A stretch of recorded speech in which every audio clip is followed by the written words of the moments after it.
ভাইত দুৰ্গা পূজা আহিলে 5 দিনৰ beautiful moment লৈ আৰু 5 দিনত শেষ হৈ গ'ল সকলোখিনি। আজি কিজান মনত ভাল লগা নাই, কাৰণ মা দুৰ্গাক সকলোৱে বিদায় দিলে। আৰু যিসকল মানুহে ইমান দূৰত থাকি নিজৰ কৰ্মসংস্থাপনৰ বাবে আউটত গৈ থাকিছিলে, সেই সকলো আহিছিলে নিজৰ নিজৰ ঘৰলৈ, নিজৰ গাঁৱলৈ হাঁহি ফূৰ্তি কৰিবলৈ। আকৌ লগ পোৱাৰ আশাৰে সেই সকলোকো ধন্যবাদ জনালোঁ।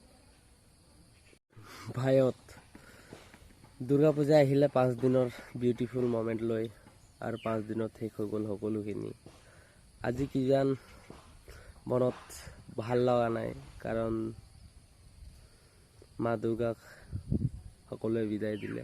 আৰু যিসকল মানুহে ইমান দূৰত থাকি নিজৰ কৰ্মসংস্থাপনৰ বাবে আউটত গৈ থাকিছিলে, সেই সকলো আহিছিলে নিজৰ নিজৰ ঘৰলৈ, নিজৰ গাঁৱলৈ হাঁহি ফূৰ্তি কৰিবলৈ। আকৌ লগ পোৱাৰ আশাৰে সেই সকলোকো ধন্যবাদ জনালোঁ।